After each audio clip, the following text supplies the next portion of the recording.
Lila Lepurushja dhe aventurat në shtëpinë mbi pemë.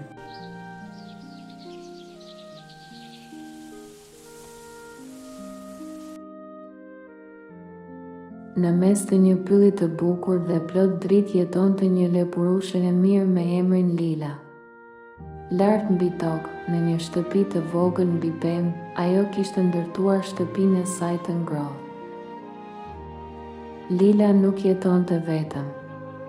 Ajo kishte një lepurush të vogël bebe me emrin Pip, i cili i donte shumë përqafimet dhe rrezet e ngrohta të mëngjesit.